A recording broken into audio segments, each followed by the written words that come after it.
Hoje nós vamos conversar, então, dando continuidade à nossa partilha. Nós vamos falar sobre as nossas angústias, as nossas inseguranças e as nossas ansiedades.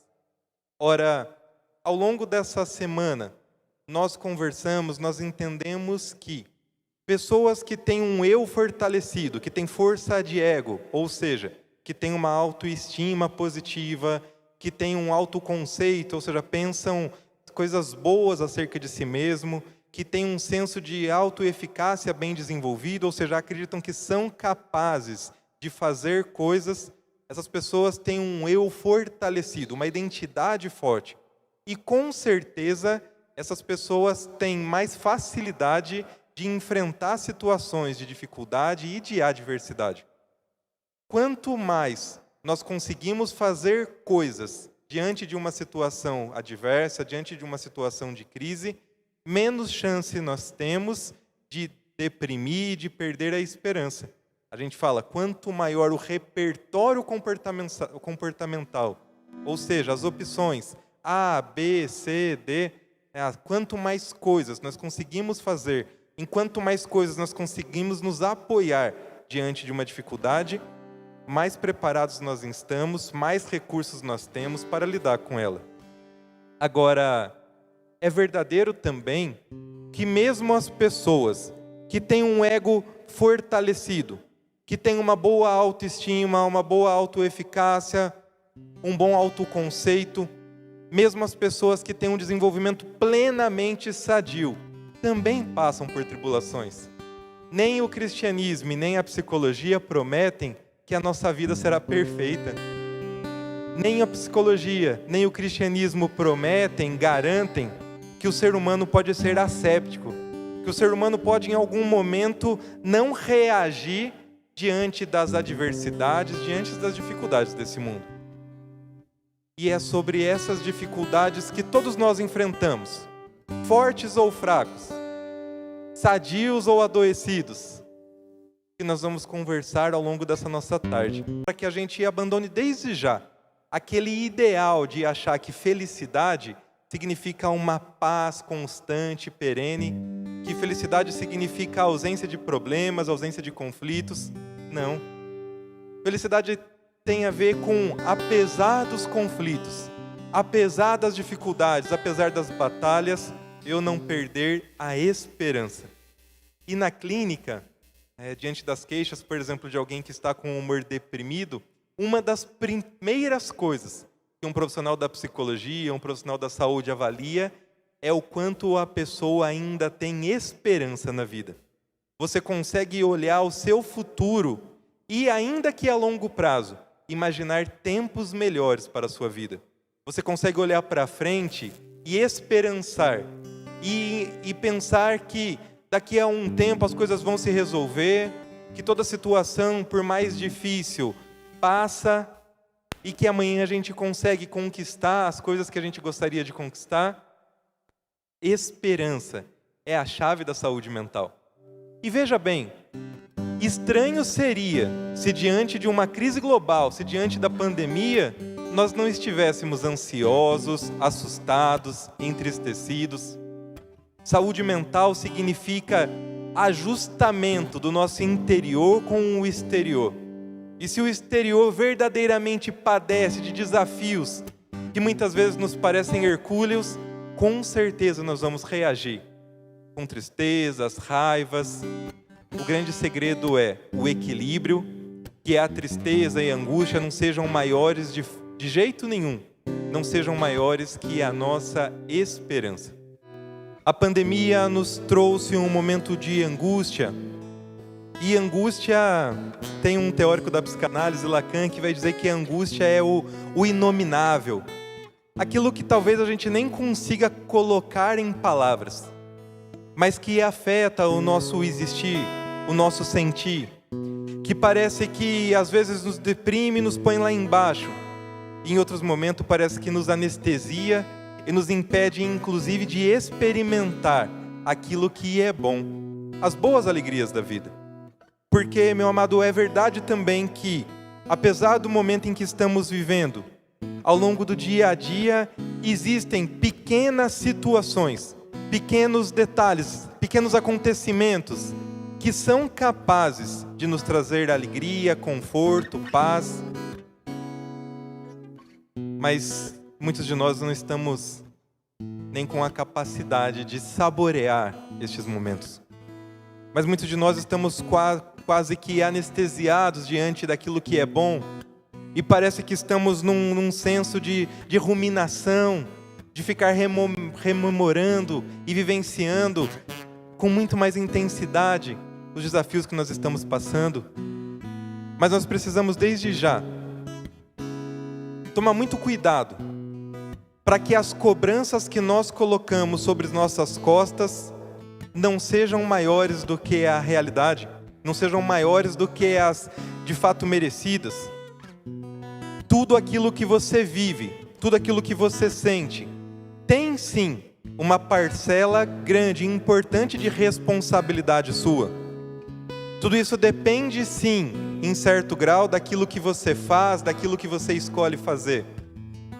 Mas tudo o que nos acontece está relacionado também em grande parte àquilo que existe fora de nós, aquilo que acontece ao nosso redor. A OMS tem um conceito que o sistema de saúde brasileiro já acoplou, que é o conceito de determinantes sociais da saúde. E esse conceito vem dizer o seguinte: olha, as pessoas participam sim, elas são protagonistas sim, do seu processo de saúde ou de adoecimento, da sua promoção de saúde mental ou de sofrimento emocional. Porém, as circunstâncias históricas, culturais, sociais, também atingem frontalmente, diretamente, a qualidade da nossa experiência enquanto seres humanos. O que eu estou dizendo é que quem está passando, por exemplo, por essa pandemia, mas tem acesso à saúde de qualidade, tem uma rede social de apoio sólida, se sente pertencente a um grupo, a uma comunidade, tem pessoas próximas que lhe estão apoiando, consegue muito mais facilmente desenvolver a esperança, a resiliência. A resiliência é aquela força interior que nos faz ficar em pé, mesmo diante das mais difíceis contrariedades da vida. Essa pessoa tem muito mais chances de desenvolver resiliência do que quem está passando neste momento, por exemplo, por uma situação de miséria, de solidão, por quem não tem acesso à saúde, por quem não tem uma rede de apoio, por quem não sente-se pertencente a uma comunidade. A nossa saúde física e mental depende de nós, mas depende também daquilo que está fora. E nós temos que tomar muito cuidado para que, jogando peso sobre nossas costas, nós não acabemos cobrando demasiadamente a nossa própria responsabilidade e assumindo para nós culpas de coisas que não são nossas, de coisas que são do mundo, de coisas que estão fora de nós. Amado, se você trilhar o teu caminho de vida, carregando uma sacola de culpas, uma sacola de cobranças, uma sacola de pesos, de acusações, de coisas que não são responsabilidade tua, você não vai conseguir caminhar. Quantos pais e mães não olham para as situações dos filhos e se sentem os únicos responsáveis por aquele problema que está acontecendo? Quantas e quantas situações nós não olhamos para a nossa história e achamos: é porque eu deveria ter feito algo que eu não fiz, é porque eu faço tudo errado mesmo, é porque eu faço tudo errado sempre. E aí eu sempre gosto de lembrar que ninguém erra porque quer. E naquele momento, se hoje você avalia que não fez tudo o que podia fazer, pelo menos aceita e entende que naquela ocasião você fez tudo o que você podia. A contemporaneidade, os tempos de hoje, para além de pandemias, já cobram do ser humano mais do que ele pode oferecer. No século da tecnologia, em que os computadores fazem instantaneamente contas mirabolantes, em que máquinas produzem o que nenhum ser humano é capaz de produzir, em que nós abrimos o nosso navegador, várias abas ao mesmo tempo, e conseguimos informação e contato de qualquer lugar do planeta, nós corremos o risco de achar que também eu, que também você somos máquinas, e exigir de nós um funcionamento maior do que nós podemos oferecer. Eu vejo pessoas, e isso na clínica tem sido muito comum, trabalhando de sol a sol, e não só devido à necessidade daquilo que o seu trabalho principal lhe cobra, por necessidade de cobrar, de pagar contas, mas eu vejo pessoas que o tempo todo estão preocupadas em produzir, pessoas que reclamam e dizem: Danilo, eu não consigo descansar. Quando eu estou em casa e eu quero ter um minuto de ter um pouco de tempo livre, quando eu coloco uma série, um filme para eu assistir, parece que a cabeça não desliga, parece que eu fico pensando o tempo todo no que eu tenho que fazer depois. E você que está acompanhando o nosso programa essa tarde, se pergunte se você também não faz isso.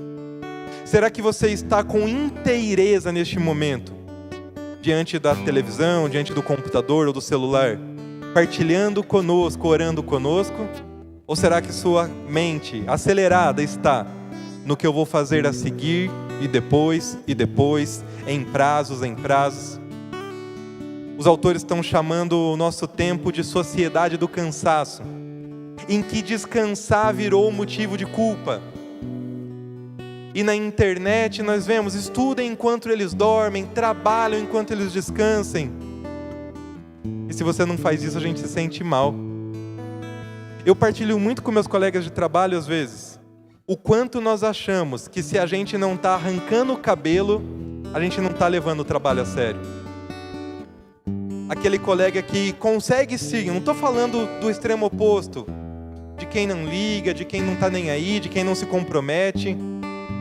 Eu estou falando daquele colega que é responsável, que entrega tudo no prazo, que faz o seu trabalho bem feito, mas que apresenta sorriso no rosto, mas que se permite desligar aos finais de semana, mas que se mostra descansado, que não apresenta olheiras. A gente tende a achar que ele não está levando a sério. Desde quando não dormir, não comer direito, não descansar é sinônimo de compromisso, de responsabilidade? Chamam também o nosso século sociólogos de sociedade da informação. Até alguns anos eles chamavam de sociedade do conhecimento, porque diziam que a internet permitiu que a gente acessasse conhecimento de qualquer lugar do mundo. Mas atualmente os sociólogos mudaram a sua forma de analisar a vida e chamam de sociedade da informação, porque eles falam o seguinte: nós somos bombardeados, minuto a minuto, com informação, com notícia, verdadeira ou falsa. E é tanta informação, tantos estímulos, tanta coisa chegando nas nossas cabeças, que a gente não sabe mais o que fazer com tudo isso. Que a gente não consegue mais interpretar os fatos, digerir os fatos, quanto mais digerir as emoções. E já tiramos conclusões precipitadas, e já agimos com impulsividade. Portanto, não é uma sociedade do conhecimento, mas é uma sociedade da informação, que nos bombardeia com muito, mas não conseguimos aproveitar quase nada. É nesse ritmo de correria, nesse ritmo que as ansiedades da vida são quase que obrigatórias, que eu pergunto para você: essa ansiedade, essa angústia que você está vivendo, será que é realmente patológica, meu querido? Será que você precisa realmente dessa medicação mágica que você está procurando? Psiquiatra por psiquiatra, psicólogo por psicólogo. Você quer melhora? Você quer saúde? Ou você quer uma cura milagrosa? Ou você quer que de repente alguém enfie a mão por dentro e arranque o mal pela raiz, a dúvida, a dor? Talvez, e isso é um outro cuidado que eu tenho com aqueles que me procuram na clínica, com os psiquiatras com os quais eu trabalho em conjunto. Cuidado para não medicalizar aquilo que não é seu, aquilo que é externo, aquilo que é fruto de uma rotina esmagante, aquilo que é fruto de hábitos de vida que não são nem um pouco saudáveis, mas que não é patologia, não é problema de saúde mental. Não tem nada errado com você em estar mal, por estar inserido numa rotina que é estressante, ansiogênica, potencialmente ansiogênica. A gente precisa voltar a ter a capacidade de relaxar, de descansar, de desligar, de deixar o trabalho da porta para dentro do trabalho, de deixar os problemas no dia seguinte e se permitir dormir à noite, de confiar que assim como você suportou e superou diversas situações difíceis na vida, essa agora tu é capaz de superar também. Na clínica, as pessoas pedem encaminhamento para psiquiatria, porque querem remédio, porque querem magicamente algo que lhes cure. E a gente tem que tomar cuidado para que a medicação não seja somente uma forma de esticar ainda mais o elástico, apenas uma forma de nos ajustar a essa rotina massacrante. Cuidado com isso. Lembra daquela música do Roupa Nova? Lembra que o sono é sagrado e alimenta de horizontes o tempo acordado de viver. Está faltando horizontes no teu tempo acordado de viver? Às vezes a gente não precisa de nada mais do que alimentação nutritiva, do que boas noites de sono, do que descanso. Nós precisamos voltar a ter respeito pelos ritmos da vida. Não é falta de compromisso, não é falta de responsabilidade, não é se importar de menos, mas é se cuidar para conseguir cuidar sempre. Porque se a gente acelera, se a gente não escuta o nosso corpo pedindo descanso, pedindo sossego, vai chegar uma hora que a gente vai entrar em parafuso e não vamos conseguir dar conta de ajudar mais nada e mais ninguém. Eu quero fazer uma menção especial nesse momento aos profissionais da saúde, aos médicos, aos psicólogos, aos fisioterapeutas, aos enfermeiros, aos líderes religiosos, aos padres, a todos aqueles que atendem o povo, a todos aqueles que estão cotidianamente, mas de modo particular nesse ano de pandemia, acolhendo as pessoas, lidando com as realidades mais duras, mais cruentas. E é impossível sair ileso. Amado, quando você se coloca a ouvir, a lidar com aquele que sofre, quando você se coloca a contemplar perdas, e quantas perdas nós tivemos este ano, quantas pessoas nós não fomos capazes de curar, de salvar, quantas famílias estão sofrendo a doença, a miséria, o desemprego, o desespero, e estão trazendo para nós, psicólogos, médicos, padres, toda essa carga de desesperança. Quem cuida daquele que cuida? Quem cuida daquele que cuida? Nessa tarde eu preciso dizer para você que os profissionais da saúde, os líderes religiosos, são uma das populações que mais estão expostas a questões de saúde mental, sobretudo depressão. E isso não tem nada a ver com falta de capacidade técnica, com falta de fé, com falta de Deus. Isso tem a ver porque é impossível você lidar dia após dia com histórias tão duras e não se afetar, e não se impactar. E parabéns por você não deixar de se impactar, porque não tem nada pior do que, diante do sofrimento, recorrer a um profissional da saúde, recorrer a um líder religioso e sentir que ele nem se importa. A principal queixa dos serviços de saúde não é que não tem médico profissionais, mas a principal queixa de quem está sofrendo é: parece que ele nem ligou, parece que ele fez pouco caso. Não seja esse profissional também. A minha orientadora dizia na graduação: quando vocês perderem a capacidade, ainda que para se anestesiar, se vocês perderem a capacidade de se impactar com dor, com sofrimento, com violência, com negligência, com a morte de quem quer que seja, você não serve mais para trabalhar na área. Você não serve mais para trabalhar com gente. Porém, isso não é desculpa também para a gente se envolver tanto que não conseguir mais ficar bem, descansar, se cuidar. Existe uma nova síndrome que tem aparecido hoje em profissionais da saúde, que é aquilo que a gente chama de estafa por compaixão. É parecido com a síndrome do burnout, que é quando você tem a estafa laboral, que você não consegue mais trabalhar, parece que não tem ânimo, parece que não tem força. A estafa por compaixão não tem a ver com a quantidade, mas com a qualidade do trabalho. Você lida dia a dia com a sua impotência diante das mazelas do outro. Você lida dia a dia, e a pessoa que escolheu ser padre, psicólogo, médico, enfermeiro, com certeza é alguém que já tem uma inclinação para o cuidado, que já tem uma consideração maior pelo humano. E você olha para essas pessoas que você tanto considera e sente-se impotente, porque nada ou muito pouco pode fazer.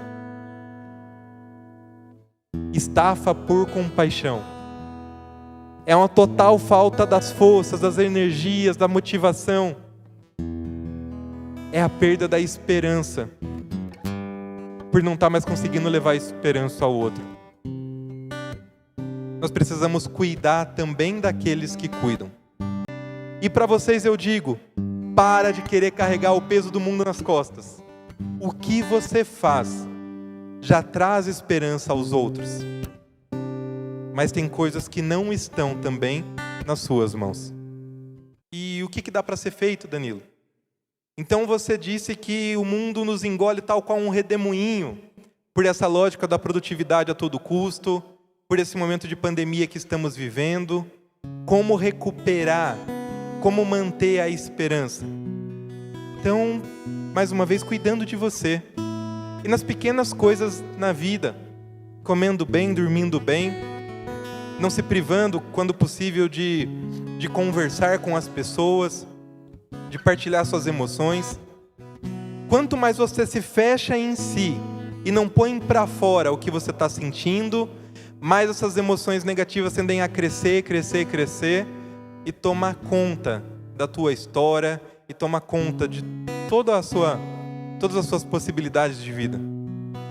Ao contrário, quando a gente partilha, transforma em palavra, a gente descarrega, põe para fora, é catártico, é libertador. E aí eu vejo que mesmo diante do isolamento social, as pessoas no começo queriam estar produtivas, né? Então todo mundo aprendeu a fazer 47 receitas diferentes de pão. Todo mundo aprendeu a pintar parede. Todo mundo aprendeu, e mesmo neste momento, então, debilitados, vulneráveis, nós exigimos que a gente produzisse. Calma, está na hora de desacelerar. E aí eu tenho que dizer que mesmo comportamentos positivos, se a gente não toma cuidado nos momentos de desespero, podem se tornar compulsões. Fazer atividade física é bom, necessário e ajuda. Mas quantas pessoas não estão escravas do corpo e fazendo atividade física além da sua conta, além das suas possibilidades? Rezar é bom, mas como dizia São Bento, a regra é ora e labora, reza e trabalha. Não é se fechar no seu mundinho e 24 horas só de oração. Mesmo comportamentos positivos, estudar é bom, mas estudar da meia-noite à meia-noite não vai te fazer aprender mais, só vai te deixar mais cansado. Mesmo comportamentos positivos, mesmo comportamentos potencialmente produtores de saúde, podem virar desequilíbrio se a gente não respeitar o nosso ritmo, se a gente não respeitar os nossos limites. Então que a gente tome muito cuidado, que a gente adote sim, e assim como eu falava na segunda-feira, para você escolher pequenas coisas para fazer, eu repito hoje, escolha pequenas coisas que você tenha vontade de fazer e tente colocá-las em prática, mas um passo de cada vez. Não tem que ser para ontem. Viver não é fazer macarrão instantâneo e 3 minutos a gente chega lá no resultado, no objetivo. Construção de vida e construção de saúde mental é processo, é um dia de cada vez. É conseguir ser tolerante aos altos e baixos da vida. É conseguir ficar triste quando eu preciso ficar triste. Mas que a minha tristeza não é pedra que interrompe aqui as minhas possibilidades de vida. É conseguir se irritar sim quando eu preciso estar revoltado contra as injustiças que acontecem no mundo. Mas é não deixar que a raiva me domine e me faça uma pessoa impulsiva, uma pessoa que agride tudo e todos. É conseguir lidar assim com ansiedade diante daquilo que é importante para nós.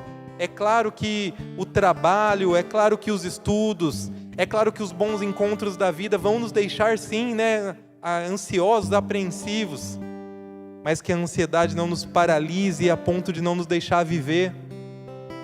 Todas as emoções são necessárias, porque todas as emoções estão comprometidas com a sua direção na vida. É a partir da sua vivência emocional que você avalia se está ou se não está indo ao encontro do seu projeto pessoal de vida. Se aquilo que você faz está de acordo com os seus valores, com os seus princípios, com a sua identidade. As emoções são bússolas. Todas as emoções são importantes e necessárias, até aquelas que são desagradáveis. A emoção é bússola. Que a gente consiga ser mais tolerante com as nossas emoções. E quando chega a tristeza, a ansiedade, a raiva, eu possa me sentar, eu possa respirar e eu possa perguntar: o que esta emoção está querendo me dizer? O que esta emoção está indicando que eu preciso mudar? Será que essa emoção não está pedindo para que eu tenha mais calma? Não é? Um passo de cada vez? A vida é tão rara, nos diz Lenine. Quando todo mundo corre, para cima e para baixo, eu vou sem pressa, eu vou na valsa, respeitando os ritmos do corpo, da vida, da minha subjetividade, me permitindo saborear as coisas boas que acontecem, mesmo em meio aos desafios, mesmo em meio às adversidades.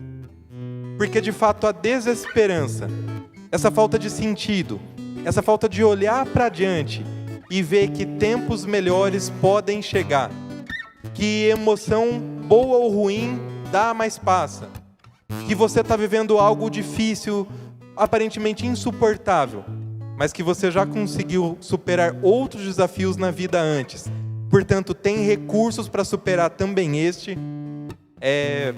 A esperança é a chave para a sanidade, para a saúde, para a manutenção da alegria, mesmo em meio às adversidades da vida.